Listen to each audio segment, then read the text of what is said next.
I'm Daddy Tano. I am Mommy Macy. Hi, Jeet Mommy Vinayak. This is Ice. Hi! Welcome to Nugget Family! Hi mga Markoy! Konting house update lang dito sa aming bahay kasi meron dumating parcel. Tapos, meron kaming bagong member sa pamilya namin. Ito si Baby Ice. Pakakulit, pero sobrang tahimik niya. Never ko pa siyang narinig. Di ko pa narinig yung boses niya. So, today, wag kang malikot. Behave ka lang, girl. Ay, girl. Boy pala siya, boy. Si Ice po ay boy at ito ang bagong member ng aming pamilya. Kaya meron kaming house update ngayon. Anyway, kung mapapansin nyo, Christmas na dito sa bahay namin. Pero, yung mga pillowcase hindi pa napalitan. Kaya nag-order ako ng bagong pillowcase para tumarino naman sa Christmas tree namin. At eto, dumating na. Isa-isayin natin. Uy, ang cute! Ito yung unang design na nabuksan ko. Pang mahaba siya na pillow. Pero maliit lang. Tapos ito, kulay puti. May design na Merry Christmas. Ito naman ay, ang cute! Yung fairness sa quality niya ha. Hindi siya paint. Hindi siya drawing. Ano talaga siya? Binurda. Ayan, yung maliit lang din. Para sa kusina namin yan. Ito pala yung size ng para sa sala namin. Ice, stop doing that one. Oh, Nax, yung aso namin, English speaking. Actually, Koreano siya. Nag-English na lang ako, bala siya kung hindi niya maintindihan. Ay, ang ganda din nito. Meron siyang pom-pom. Palitan ko na yung mga pillowcases namin dito sa sala at sa may kusina. Yes, meron pong pillow dun sa kusina namin. Ayun. Kung makikita nyo, 2 pillow yung nandoon sa sulok. Ano? Wait. I have to, change the pillowcase. Merry Christmas. I'm happy na. You're happy na? Why? Ice is sad? No, Why? it's happy na. It's happy na. Ice is happy na. Yes. Why? Kaya pala medyo pricey. Fairness naman. Maganda yung quality. I love your eyes. About mommy! I thought you love mommy! Your mommy and eyes. You love mommy and Ice. Oh, sit down na kami, Ice. Sit down na. I love you. I love you. Kiss eyes. Mwah. And we have eyes. Yes, I love Ice. How about you? Itong 2 maliit dun sa kitchen. Kakapalit pa lang ng pillowcases, meron ng nakaupong bata at si Baby Ice.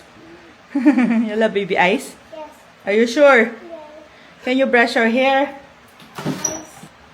Eyes brush your hair. No, you muna. I will buy brush for Ice. Diba? That's not for Ice. The bubbles. Okay.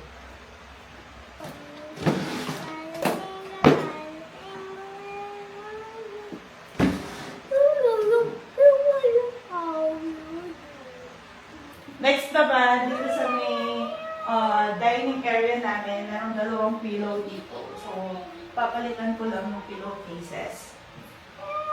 Cases. Pillowcase. Papalitan ko lang yung pillowcase. Ilalagay na natin. Ang cute! Oh. May pagka-red na. At least hindi na boring. Hi, mga Marikoy! Welcome to our home! And this one is?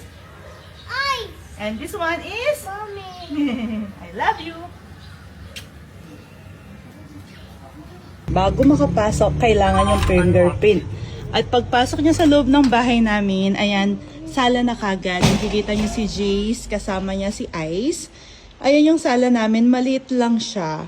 Pero pwede na sa aming sa aming 4 na pala kami kasi nandyan na si Baby. Eyes. Ice is for?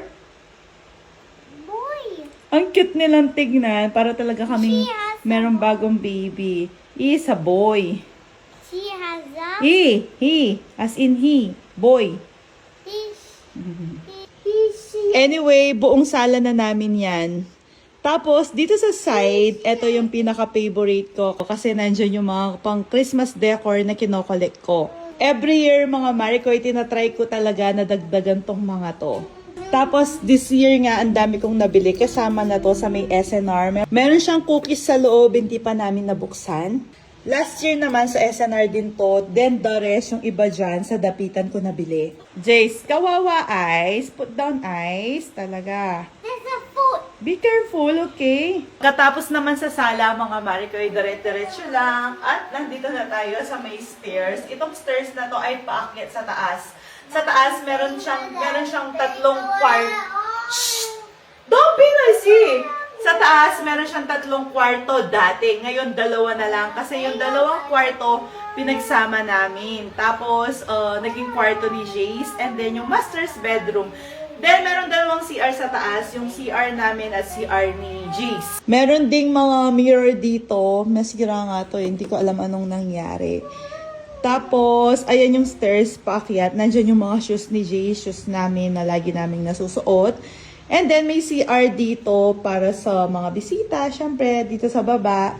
At ito na yung dining area namin.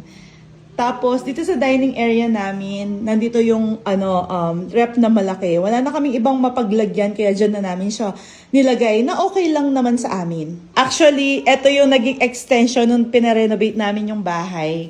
Tapos, ayan yung garden. Maliit lang yung garden namin. Pero at least, importante meron kaming garden. Kapag nandito ka, ganito yung view mo. Merong salamin dyan, tapos kitang-kita mo yung hanggang doon sa sala. Tapos eto naman yung kitchen. Medyo kinakabahan lang ako sa kitchen namin kasi laging lumilindol ngayon. Buti na lang, wala pang masyadong malakas na lindol na dumadating sa atin, na sana wag naman. At ayan, kinakabahan ako sa mga nakadisplay dito kasi baka bigla mahulog lahat, di ba? Pero, hindi ko naman kasi ina-expect na magiging madalas yung paglindol sa atin. Tapos, eto na yung kitchen namin. Ako yung nag-ayos nito, ako yung nag-design, ako lahat may idea. Ayan, nandyan na si Daddy Tano, meron na magpapatahimik kay Jace, napakaingay. Tapos, dito, eto yung pantry namin, na magulo na naging bodega na. Madaming gamit, madaming kalat. Madami din. Siyempre, may mga pagkain din kasi pantry ito. So, pina-sliding door na namin siya para mas mabilis. Ito, mas mabilis makapasok. Dati kasi hindi siya sliding door. Malaki yung space na nakukuha ng pintuan niya kasi open, close, open, close. So, ito, mas lumuwang kasi sliding door na. And ito yung dating dirty kitchen namin na walang bubungan, tapos nakaseparate sa labas lang. Kaya ang pinagawa ko, ayan, pinalagyan ko na siya ng bubungan, kasama na siya sa bahay namin. Kahit na na-renovate siya, mukha pa rin siyang dirty kitchen. Ayan. And then, meron ding mini garden siya na hindi na naaasikaso din. Hindi ko alam kung anong ginagawa ng kasama ko sa bahay. Bakit hindi niya naaasikaso tong garden namin? Ako talaga yung mahilig sa garden, kaso sobrang basic ko, na binenegosyo pa ako, kaya hindi ko na siya maasikaso. Si Daddy Tano naman, wala siyang hilig sa garden, as in. Tapos, hindi din siya gusto ng mga halaman. Every time na pinapakyan naman niya yung mga halaman ko, namamatay sila. At kahit na hindi niya pakialaman, namamatay pa rin sila. Ayan, malapit na silang mawala lahat. Tapos, ayun lang, kapag ganyang oras, mga Maricoy, gustong-gusto ko kasi tahimik, nakaka-relax. Basta, si Jace, ang ingay-ingay. Si Jace lang pala yung maingay. No? Okay naman sa akin kasi syempre, ang sarap ng ingay ng mga bata. O, dalawa na, mga bata. Kasi meron na kaming Jace, meron na din kaming baby eyes. Anyway, mga Maricoy, every night nga pala nagtitimpla na ako nitong pure barley ng Beautyderm. 100% pure po yan. Sa isang pack nga pala, meron na itong 10 sachet. Tapos napakadaming benefits nito na nakakatulong para maboost ang aking metabolism. Aaminin ko sa inyo, mga Maricoy, yung lasa niya hindi masarap. Pati yung amoy niya hindi masarap. Kasi alam nyo, yung lasa nito, wala siyang lasa. As in, pure barley talaga siya. Kaya wala kang malalasahan na tamis. Wala siyang lasa, kaya hindi siya masarap. Kasi walang lasa. Parang mga gamot, vitamins, hindi sila masarap, wala silang lasa. Pero kailangan natin silang i-take kasi nakakatulong sila sa atin. Tulad nitong pure powder barley ng Beautyderm.